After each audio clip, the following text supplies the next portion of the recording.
Good afternoon and welcome to a bright and sunny Friday here on Weather and Ag in Focus. Happy to have you joining us for the afternoon because all good things happen on Fridays, or at least that's what we're certainly hoping for.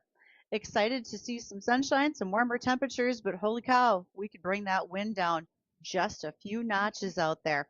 I'm Ag Director Bridgette Readel, and sorry to see that when we are getting these gusts, there is nothing we can do to stop that. I know there's lots of discussion about different changes in farming practices, shelter belts. What are the things that we can do? We are dry in our top couple of inches of soil structure right now, and we have some massive winds, especially straight out of the west at this point, that are really causing some havoc out there. So we ask everyone to drive with caution. There are a number of farmers who've said, I'm not even comfortable moving equipment from field to field right now with the concern that the visibility can be poor and someone might not see me moving equipment. How's this weather going to change? What's going to continue to happen? I think we've got a little update from our meteorologist, Dean Wysocki.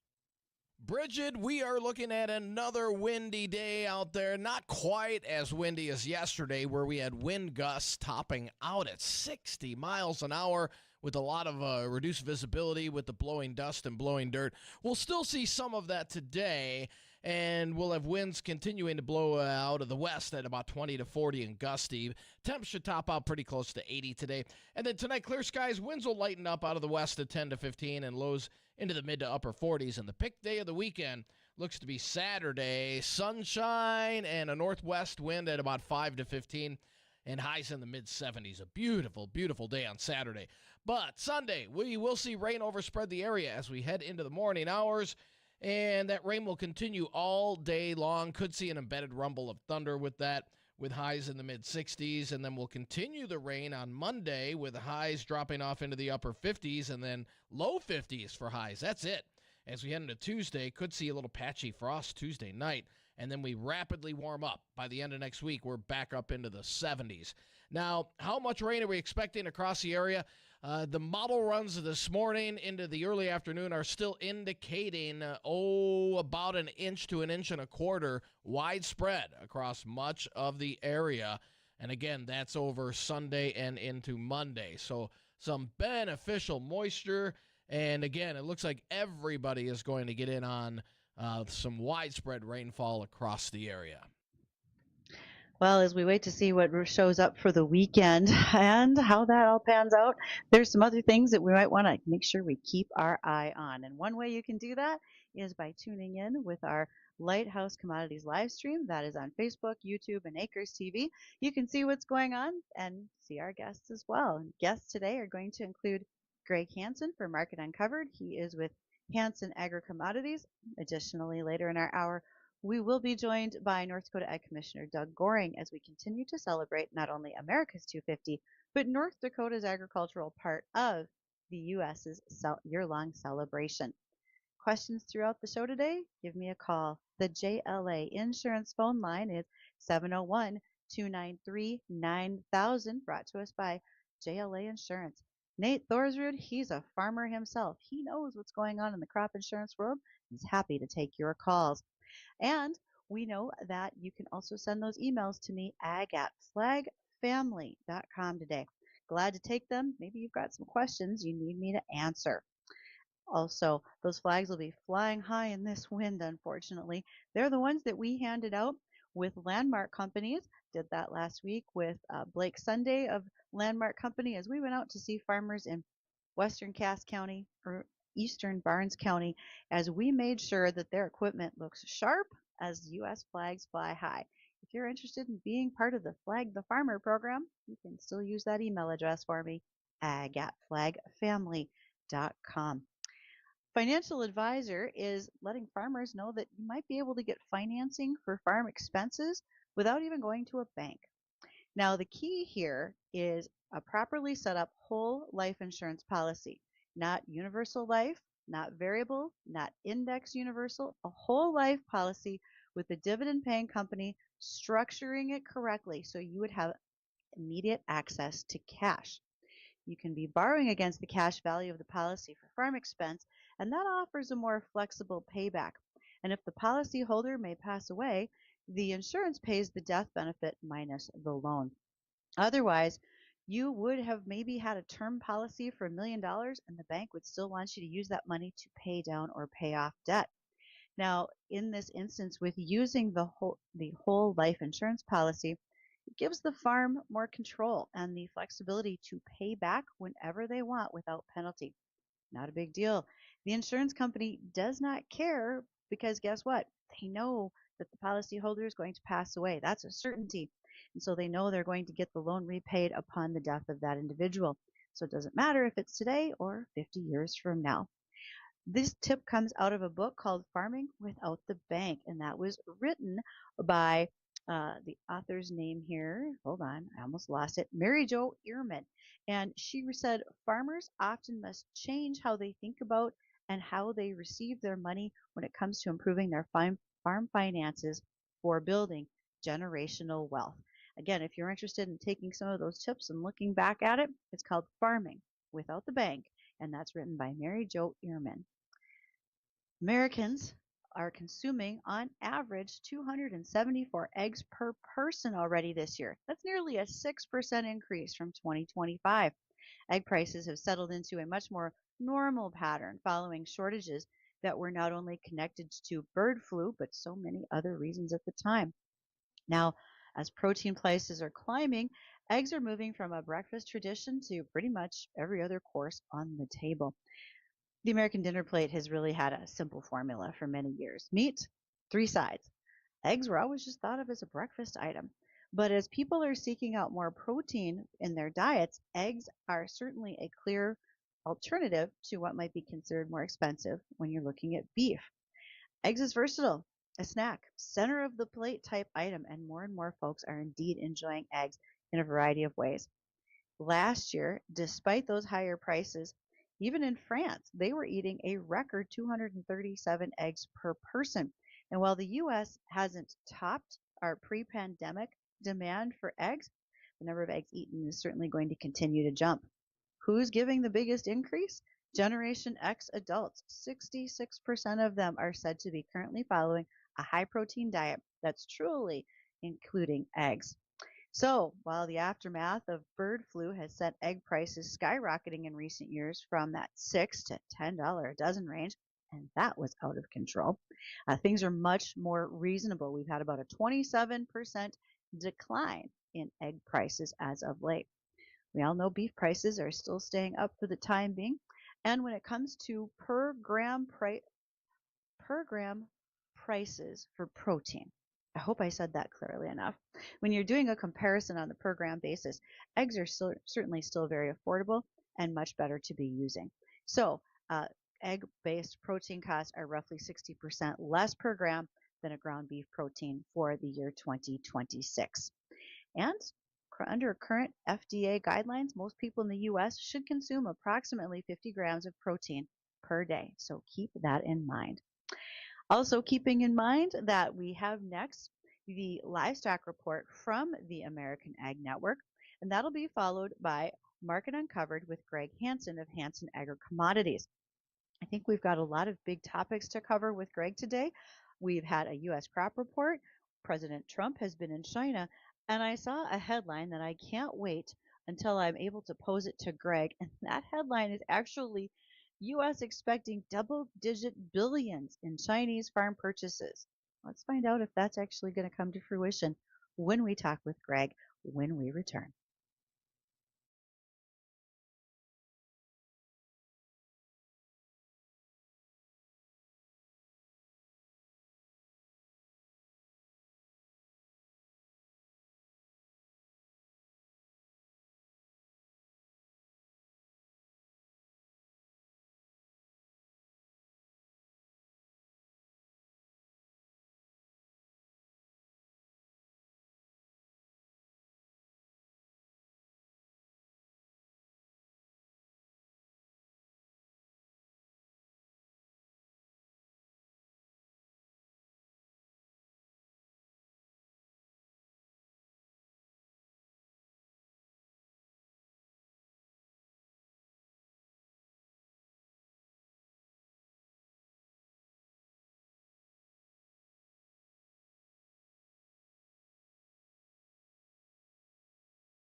Are you thinking about putting up a new building this year, particularly after last summer's derecho shows? Because let's face it, that was ridiculous. Now, if you are, maybe you're doing steel, commercial, industrial, or an ag building, maybe it's for your business, your farm, anything on your operation. Take a chance and visit with Co. Enterprises. For more than 20 years, they have been doing business in this region, and farmers have trusted them with so many different projects because their reputation is truly built on experience, reliability, and it results in projects that are going to stand the test of time. Again, from heated shops to steel frame buildings and even the favorite barn dominium, you can reach out to Co. Enterprises, andercoenterprises.com or 701 277 7078. All right, let's talk Market Uncovered with Gregg Hansen, Hansen Agri Commodities. Gregg, I feel like it's been a little bit of a wild week, and the corn market maybe didn't like that so much yesterday. There's been a lot going on this week between crop report, between China meeting. Actually, Iran was the boring thing this week. Well, uh, I guess let's start with the meeting in China. The grain markets were disappointed that we didn't get more details. I mean, I heard you make a comment earlier. Hey, there's was it $10 billion if I remember right? They're talking about, but Uh, what is it? I think that's exactly right. I think you're looking at a $10 billion deal. But yeah, what is it? And is that just really it's only six, but somebody rounded up? Well, I think what the grain markets wanted, just all markets, all the ag markets wanted detail. How many tons? Which commodities? We don't know any of that. And so I think what you saw yesterday was a market very disappointed we didn't get something to trade with high expectations going into this meeting. And we will do business with them, but we just don't know, is it 2 weeks or 2 months till we really find out? And the one comment that was made early yesterday morning was Treasury Secretary Bridgette came out, and where 2 days before we were hearing some rumors that, boy, they might try to bump up that instead of 25 million tons of beans a year, they might try to get to the 30 or 40. Now 40 is high, 30, I'd be static at 30. Um, he made it sound like, nope, 25 is the number that was negotiated last fall, and that really took the air out of the bean market. Just the fact that we weren't going to see maybe a bump in some more bean demand. So I think that's a lot of the last 2 days was that. Corn's kind of following wheat. The wheat tour went out, and it confirmed that winter wheat crop is as poor as advertised. And I think Mm-hmm. that's why you're seeing the fluff come out of the wheat market. It's a buy the rumor, sell the fact mentality. We thought it was bad, now we know it is. So I think you're seeing the funds taking profits, and corn's losing a little steam today because of that. Well, no, I think you're exactly right. There was a lot of high expectations going into this week for the markets that we'd see some rebounds, we'd see some excitement in some different areas, but it was just bad news after bad news. So I was talking with a group of farmers earlier this morning, and they said it feels like nothing moves the needle right now on any of our markets. So, do you have something in your crystal ball that says what might move the needle? Well, I would argue the needle was being moved. I mean, we've had a pretty healthy run here. Unfortunately, where we live, we have so much excess on the farm and in the elevator of corn and beans and wheat that we're not seeing it on the cash, and that basis is really getting beat up. But you can't argue that the Chicago and Minneapolis markets haven't rallied on what we've been seeing. And so our issue here with where we live on the globe is we just produced such a big crop that we have a lot of it left to move. Thank goodness we have the new bean processing that we've got around to help alleviate some of that. And there'll be more processing coming, but we outproduced our demand for this area. And so we're just going to have to kind of chew through it. So thank goodness you do have those extra bushels, because with where prices are, you'll need it to lower your break evens. But I think our issue where we are is just demand's great, but our Hmm. crop is greater. We're just too good at what we do, and that's produce big crops. Well, we are good at it, and we might thin the herd a little bit this year on that, just depending on how the spring goes for everybody. I hear the cry for more rainfall more often than I hear somebody worried about mud this year. So we're just going to see what impacts that yield. Now, E15. moved from the House as approved at the House, moved over to the Senate. I know you've said you think it's eventually going to pass, but the Senate may be the drawback for this. And should farmers be thinking ahead about even next year if we continue to stay with E15? Should there be a shift in their acreage, or are we probably already producing what we need to for that and just look for good contracts? Well, passing the House was the easy part. The Senate's the Right. block, and it will. I mean, I nothing's changed. I still think someday it will happen. Especially now we've got gasoline $1 or something above where it was. People are saying we want lower energy prices. Ethanol is a part of that. And so I think you will continue to see a push and a push and a push from the consumer. We want cheaper gas. And if that means ethanol's in it, that's what we want, because the checkbook will be the overriding thing dictating their thought. So this high price helps, but you've still got politics involved, and the Senate's the roadblock. To pass it, you need to attach it to another bill today. We knew we could probably get it through the House. The Senate's the problem, but I'm still a firm believer going forward. I just don't see where ethanol demand, for the most part, should be going away. We domestically, I think we will only use more as long as we continue driving. We're blending in the maximum amount of ethanol today allowed by law because of where the prices are. So we're using a lot that way. We are exporting a lot. And to be honest, one thing I would not be surprised on seeing whenever we do get more detail on this China deal is there's rumblings they're looking at buying oil. I would not be surprised if maybe, I've heard DDGs, but could they buy some ethanol? Everyone needs Right. energy right now. And, we are exporting ethanol overseas. Maybe the Chinese buy ethanol, and that's part of this deal that we just haven't heard any detail. So I'm You optimistic know, on the demand side. I think that's a great place to be, is that optimism.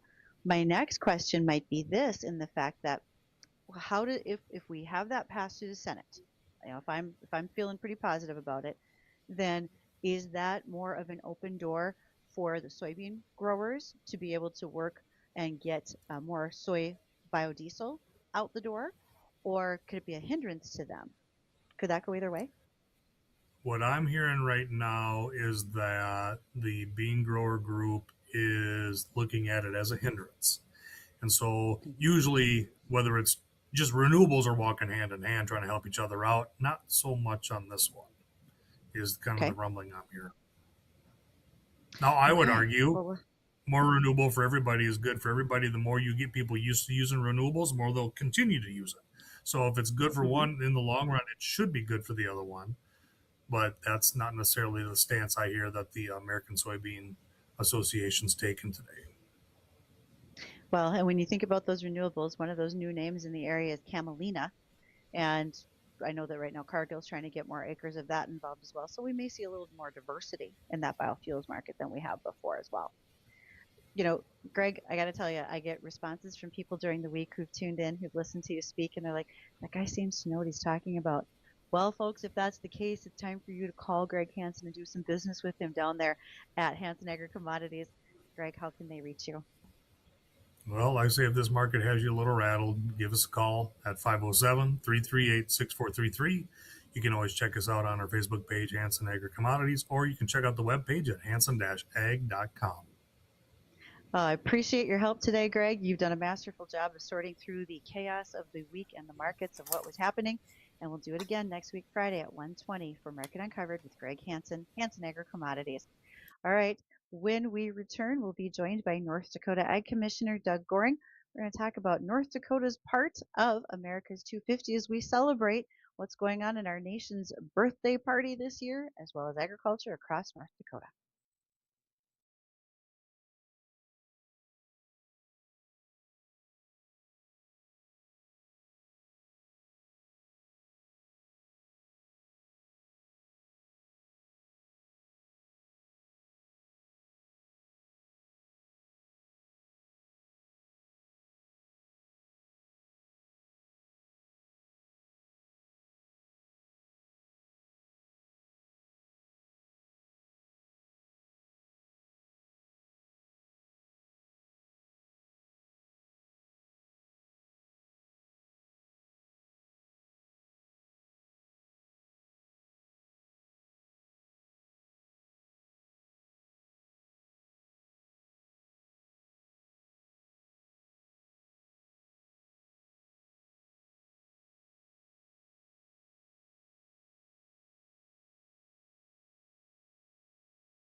Thanks for joining me, Ag Director Bridgette Readel, today here on WDAY Radio's Weather and Ag in Focus.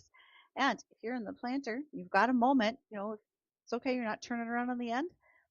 Pick up that phone, go to techsupport.farm, check out the fence check assessment that Chris Sherman has available for you. Think about your cybersecurity.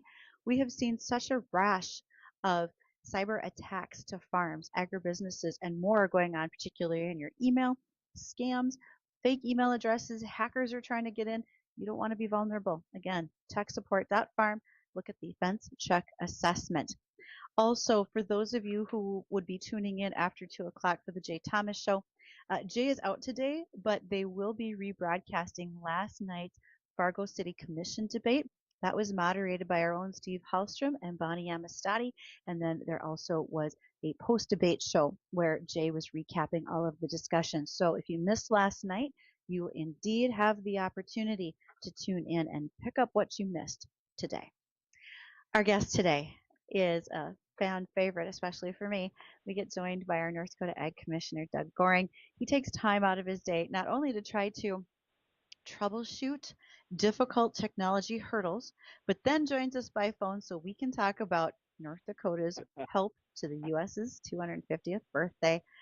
Okay, so the big question everybody's got on their mind, even before we get too far, what does planting look like from your office? I'm going to make a guess. I've seen some estimates, and I'm going to say we're probably easily 50 to 60% planted statewide on all crops. Would I be wrong, sir? No, I think you're pretty close. In fact, I would probably go as far as saying on small grains, I think we're 80, maybe 80 plus percent. Canola, I think we got a good portion of that in the ground, probably close to 80%. A lot of corn went in. A lot of corn has went in this last week, even as much as the wind was blowing and trying to blow people out of the field. It's still going in. We're just getting started on our farm. We had some problems. We were waiting on parts, and that was an issue. So, and the quad track went down. So that was just a problem. But we're hitting it again. We're hitting it again. This is one of our busiest and most hopeful times of the year as we start to put that crop in the ground. And I heard you mention spring wheat. We don't have a lot of winter wheat acres. In fact, even some of our durum has really moved over into Montana. Do you think, with the terrible condition of the Kansas wheat crop right now, it might actually improve what we either get for a price for our wheat acres, or could we see some optimism where folks maybe want to grow more wheat in the next year or two? We should have asked Mr. Hansen that last segment. I like to hear from a guy who farms and sees a whole statewide picture, Doug. Yeah. This whole week has been pushed around on, I hate to say speculation, but definitely optimism, and the fact that the markets should have had some rally in them, because we generally see that, and we just got this one really late in the season. There's and they hate to wish bad things on people. In fact, we hope everybody would do well, but sometimes situations like this that take place in other growing areas force decisions. Sometimes people just get to the point where they probably should have retired maybe a couple years ago, and now they're like, you know what, I'm just tired of losing money. I'm tired of going backwards, and maybe it's just time to get out. So you're going to see some exiting in the market voluntarily. You might see a little bit in some of those areas, maybe just because they've burned up enough of their credit and equity over the last 3-4 years that they just want to get out and save what they can. We're blessed and fortunate in North Dakota. I mean, we have the Bank of North Dakota that we've used to help buy us a little time, help, mitigate some of the risk and the damage. But all it's doing is buying us time because, again, it's just a low interest loan, but it's better than what other people have or don't have in other states. So, yeah, we could change the dynamics a little bit and maybe start to look at maybe a more blended mix of what we got going on, maybe even some winter wheat. If you can get the crop off in time and you can start in the fall, we can become a little bit of a winter wheat player again. But definitely spring wheat will always have a heart and a place in North Dakota's agriculture system. That really tops our pile as far as number one crops that we raise in this state. And some people might be more familiar with the list of where we're top producers than others. Well, North Dakota's spring wheat and durum are right at the top of the pile, as I mentioned. But what are some of the others that you might say that are a surprising factor when you talk to others from out of state?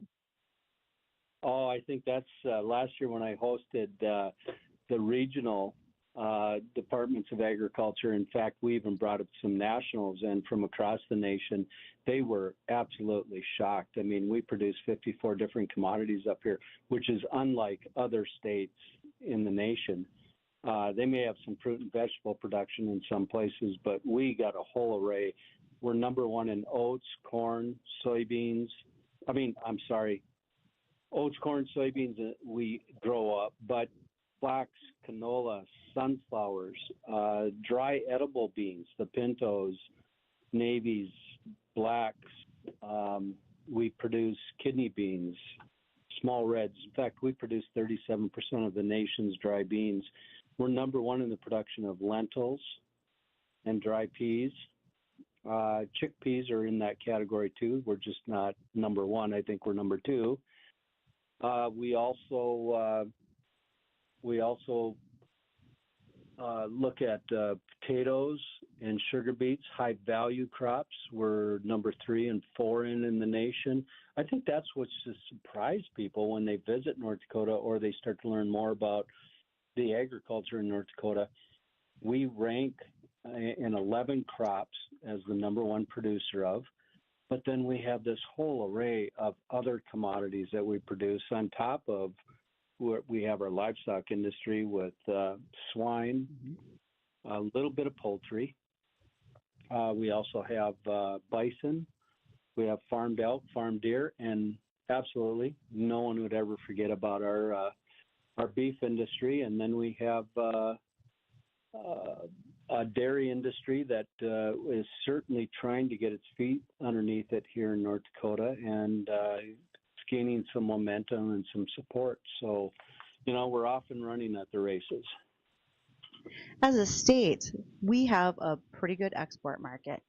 But in your time as North Dakota Ag Commissioner, have you got a number or a percentage of how much you think our export market has changed in those years?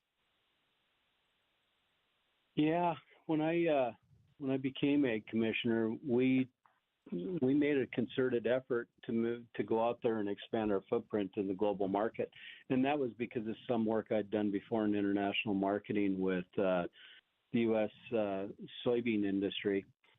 And I came to find out that there were beans and dry beans, peas and lentils, things that were being processed, grown in North Dakota, but processed someplace else, packaged, and they were getting the credit for the sale, like Arizona.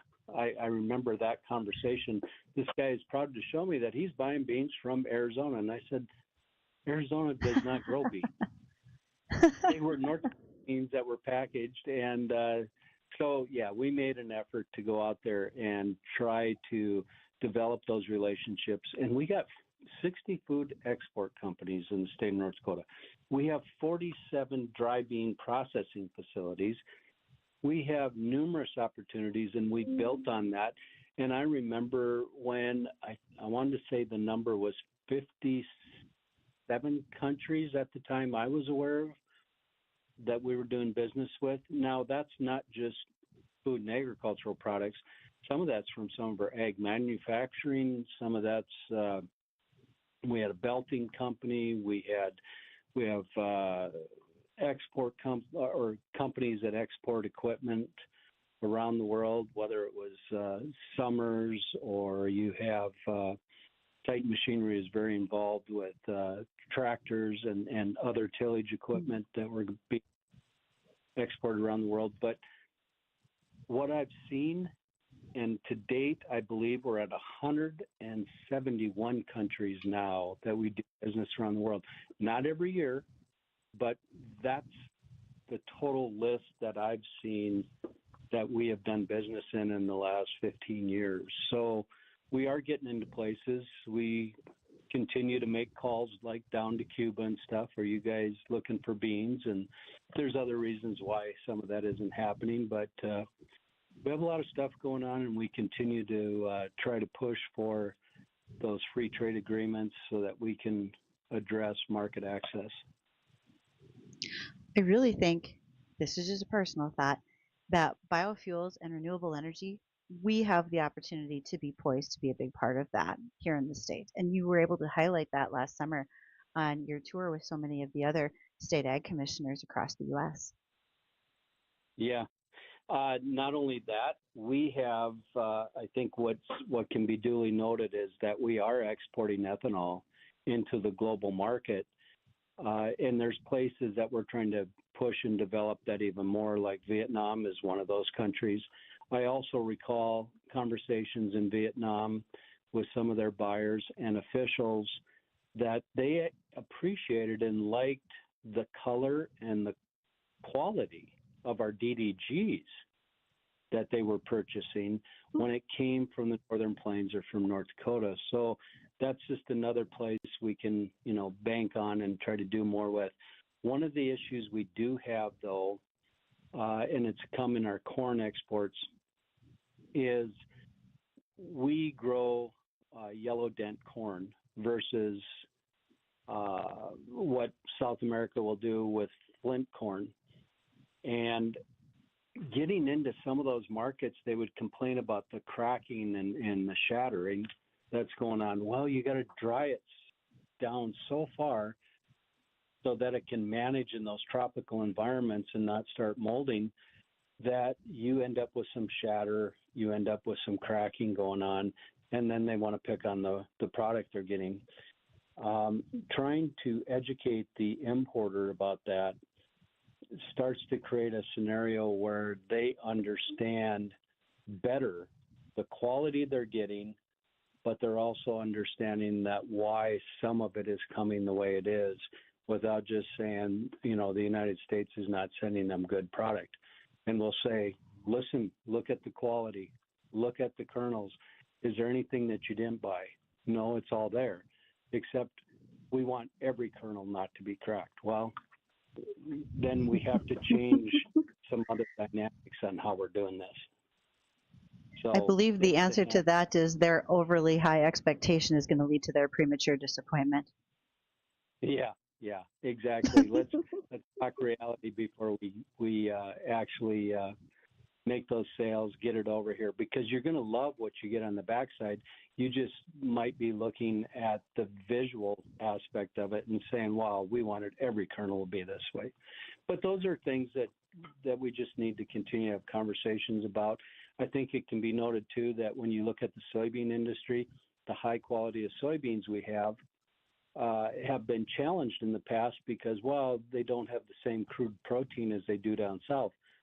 No, but on the contrary, when you start to look at the amino acid complex, we actually have better and the same quality beans that are hitting the marketplace, and they've shown in feed trials, in aquaculture, in swine production, and in dairy consumption how well our beans in the Northern Plains are working, and we even have a higher oil content. So then that has really helped open some doors, create some avenues. And then with the food grade soybean industry raising some IP product, intellect or identity preserved products, they have some very specific market, especially when it comes to soy milk and such, and tofu production that far exceed where industry standards are at. And it's just because they're bred in a certain form, in a certain fashion, for that type of production, and that has gained us some market access. So hats off to the food grade soybean producers also. There's a lot of pride in what we do here because I hear folks say we feed the world. We don't just we don't run a combine through a field and pop out a jar of sun butter or a loaf of bread. We provide the ingredients that feed the world and feed their livestock because it's food, it's feed, it's fuel, fiber. Those few sheep farmers out there are thrilled to see an uptick in wool prices these days. They're all playing a part of it. Yeah. And that really comes back to our climate, our diversity, the biosecurity we have across this state. I think if your grandfather or mine looked back on what they were doing to what we do today, I think they'd all be pretty amazed at many of those points. Oh my God. They would, well, first of all, when they see us go to the field in the spring and say, what the heck are you doing? You didn't even go out and do anything with that field yet. Yeah. Well, just wait. We're doing. But no, you're right. I think if our grandfathers and ancestors were to look at how we do things now, they would probably be a bit perplexed, confused, and really wonder if we haven't lost our minds. But the end result and what we've done with the land, how we've improved it, what we've done with soil health, they would applaud us and say, good job, son. So I think, and daughters, yes. Yeah, Women in absolutely. agriculture this. Yeah. It is a So, big year, and you might want to give a plug for that because Department of Ag is doing some recognition this year for the International Year of the Woman Farmer. yes, and we're looking for any stories, pictures, bios, any story you wish to share with us about women in agriculture. We want to recognize them. Far too often, sometimes we're just, one big happy family, but we do have a segment of our population that is just as committed, works just as hard, and we just don't think any different about it. I mean, we don't discriminate, but sometimes we probably aren't necessarily giving people the recognition that they deserve, and there's some very strong women out there that have done a great job in agriculture. And if people remember back to our previous conversations about the pioneers that occupied North Dakota, that settled in North Dakota, if you recall, Bridgette, we had anywhere from 8 to 17%. And I believe the final number came in at 11% that actually received a deed for settling in North Dakota, for living and farming here. Those were women. So that tells you something, the strong character and back of many of those women. Well, I just want to give a great big thank you to North Dakota Ag Commissioner Doug Goehring for joining me today here for Weather and Ag in Focus. Greatly appreciate your time, Doug. By the way, had I been born in that time frame, I'm pretty sure I would have tried to prove up too. So to everyone listening, don't forget Jay Thomas is coming up next, and that'll be last night's rebroadcast of last night's City Commission debate.